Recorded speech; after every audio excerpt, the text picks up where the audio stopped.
ہر آدمی جو سینے میں ایمان رکھتا ہے، کتاب و سنت سے جڑا ہوا ہے، وہ چاہتا ہے کہ میں سنور جاؤں، میرے اخلاق، میرا کردار، میرے اعمال، ان میں حسین تبدیلیاں واقع ہو جائیں، اللہ تعالیٰ کی رضا مجھے نصیب ہو جائے۔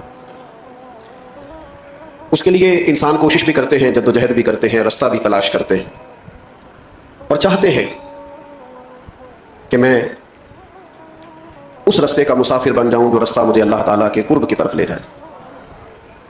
نبی پاک صلی اللہ تعالیٰ علیہ وسلم نے فرمایا، خطا کاروں میں سے ایک بہترین خطا کار بھی ہے خطا کار پر بہترین خطا کار۔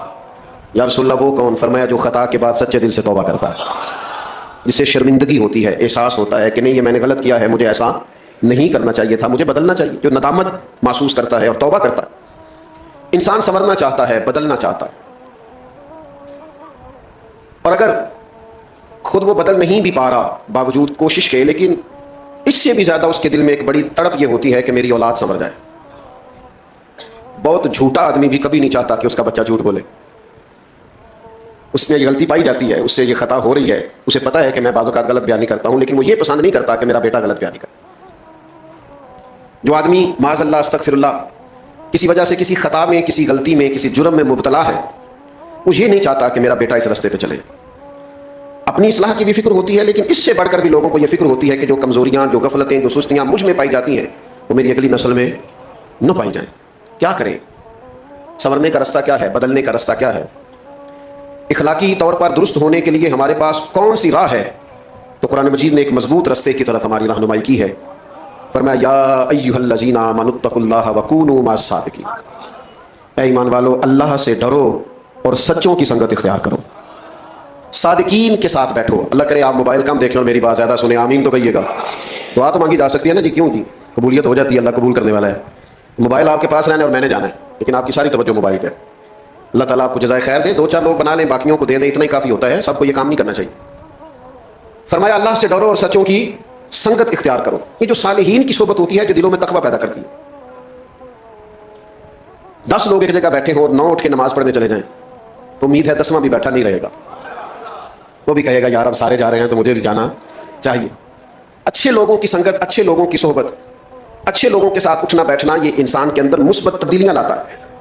اعلیٰ حضرت بریلوی رحمۃ اللہ علیہ ذرائع علم کو بیان کرتے ہیں کہ انسان عالم کیسے ہوتا ہے، تو فاضل بریلوی نے ان میں سے ایک ذریعہ یہ بیان کیا ہے کہ صحبت علماء بھی آدمی کو عالم بنا دیتی ہے۔ صحبت علماء سے بھی علم حاصل ہوتا ہے۔ اچھے لوگوں کی سنگت اختیار کریں، صالحین، اور یہ آپ چھوڑ دیں بات کرنی کہ ہمیں صالحین ملتے ہیں، ہمیں پتہ ہوتا ہے کون کون بندہ اچھا ہے، ہمارے ارد گرد اچھے لوگ ہوتے، ہمارے دائیں بائیں اچھے لوگ ہوتے، ہمارا مزاج نہیں ہوتا کسی کے پاس بیٹھنے کا، وقت گزارنے کا، ہماری طبیعت نہیں ہوتی تربیت کے لیے کہیں جانے کی۔ ہمارے ہاں لوگ جاتے ہیں آج کل کسی کو مشہور آدمی سمجھ کے فوٹو کھنچوانے، یا کسی ایسے شخص کے پاس جہاں جا کے ذرا گپ شپ کا موقع ملے، یا کسی ایسے شخص کے پاس جو ہماری ہاں میں ہاں ملائے۔ اچھی صحبت، صحبت صالحین اتنی ہی زیادہ ضروری ہے جتنا انسان کے لیے سانس لینا ضروری ہے۔ اگر آپ کو صالحین کی صحبت میسر نہیں آتی، آپ کے ارد گرد کا ماحول ایسا نہیں ہے جو آپ کو تقوی کی طرف مائل کرے، آپ کیسے عبادت کی طرف رجحان کریں گے؟ آپ دیکھیے نا، مولا علی شیر خدا رضی اللہ تعالیٰ عنہ فرماتے ہیں میں نے نبی پاک اور سیدہ خدیجہ کو نماز پڑھتے دیکھا، تو میں نے پوچھا یہ کون سا طریقہ ہے، چونکہ شیر خدا کی عمر مبارک ابھی چھوٹی تھی، کون سا طریقہ ہے؟ تو کہا یہ دین اسلام ہے۔ کہتے ہیں رب نے توفیق دے دی، پیر والے دن نبی پاک نے اعلان نبوت کیا اور منگل والے دن میں نے سرکار کے ساتھ نماز پڑھی۔ اس نماز کو پڑھتے ہوئے دیکھا صحبت صالحین۔ کبھی ایسا ہوتا ہے کہ آپ گھر کے اندر مصلی بچھا لیں، نماز کا ارادہ کریں، تو آپ کا بچہ جو 2-2.5 سال کا ہے، جسے پتہ بھی نہیں نماز کیا ہے، وہ بھی آ کے مصلی پہ لیٹ جاتا ہے، سجدے کرنے شروع کر دیتا ہے۔ کیوں؟ کہ جو آپ کریں گے بچے بھی وہی کریں گے۔ آپ کے بچے آپ کو گھر میں قرآن مجید پڑھتا ہوا دیکھیں گے تو ان کا خیال آئے گا کہ یہ کام کرنا چاہیے۔ اچھی صحبتیں، نیک لوگوں کی خدمت میں حاضر ہونا، ان کے پاس جانا۔ امام غزالی رحمۃ اللہ علیہ جس درویش کے پاس جایا کرتے تھے، بظاہر انہوں نے کوئی کتاب نہیں لکھی، اتنا بڑا ان کا علمی نام اس لحاظ سے نہیں پکارا جاتا تھا، اگرچہ بہت بڑے عالم تھے، لیکن شہرت اس عنوان سے نہیں تھی، لیکن اپنی تربیت کے لیے، اپنے آپ کو بدلنے کے لیے ایک اچھی صحبت کی ضرورت ہوتی۔ اگر دوست اور ارد گرد کا ماحول نہ بدلے، ماں باپ کے لیے جہاں یہ ضروری ہے نا کہ وہ اپنی اولاد کے لیے رزق حلال کا بندوبست کرے، ضروریات کو جمع کرے، وہاں ان کے لیے یہ بھی ضروری ہے کہ گھر کے ماحول کو صالح بنائیں، گھر کے ماحول کو نیک بنائیں۔ اگر ماں باپ کوئی بات کرتے ہوئے ایسا لفظ بولتے ہیں جو اخلاقی طور پر درست نہیں ہے، تو وہ بھی بچوں کو بدخلق کرتا ہے۔ اپنے ماحول میں خوبصورتی لانے کے لیے اچھی صحبتیں، نیک لوگوں کے پاس آنا جانا۔ نبی پاک صلی اللہ علیہ وسلم نے فرمایا انسان اپنے دوستوں سے پہچانا جاتا ہے، انسان کا تعارف بن جاتے ہیں اس کے دوست لہذا کریم فرماتے ہیں دوستیاں دیکھ کے لگایا کرو. تم دیکھو تمہارا دوست کون ہے, کس کے پاس آتے جاتے ہو. یہاں ہم سیاسی بیس پہ دوستیاں لگا لیتے ہیں, کوئی دنیاوی کام پڑ گیا تو کام نکل آئے گا, بس مشکل حل ہو گئی تو.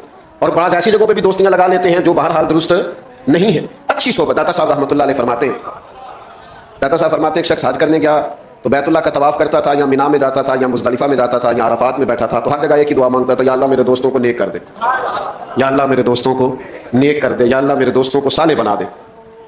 تو جو لوگ اس کے زیادہ ساتھ تھے, جنہوں نے کئی دفعہ اسے یہ بات دہراتے اور یہ عمل دہراتے دیکھا تھا, وہ کہنے لگے میاں دوستوں کو نیک کر دے, کچھ اپنے لیے بھی مانگ. کہنے لگا اپنے لیے مانگ رہا ہوں, یہ اپنے لیے مانگ رہا ہوں. تو کیا مطلب؟ کہنے لگا اگر میرے سارے دوست ٹھیک ہو گئے, نیک ہو گئے, تو میں خود بخود ہو جاؤں گا, کیونکہ وہی میرے دائیں بائیں رہتے ہیں, وہی میرے آگے رہ پیچھے رہتے ہیں, انہی سے میرا اٹھنا بیٹھنا ہے, وہی میرے سفروں میں ساتھ ہو. صالحین کے پاس بیٹھیں, نیک لوگوں کی سنگت اختیار کریں. اور اسی سے ملتی جلتی یہ بات عرض کروں گا, گفتگو بھی اس شخص کی سنیں, اس کی گفتگو ہمارے عقیدے کی مضبوطی کا باعث بنے, ہمارے صالح اعمال کی طرف رغبت کا باعث بنے. ہم ایسے لوگوں کی باتیں سنتے ہیں جو ہمیں بے باک کر دیتے ہیں. مجھ سے کوئی ناراض نہ ہو جائیں تو بعض ایسی جگہوں پہ بھی گفتگو ہوتی ہے جس سے ایسے محسوس ہوتا ہے کہ جیسے بے عملی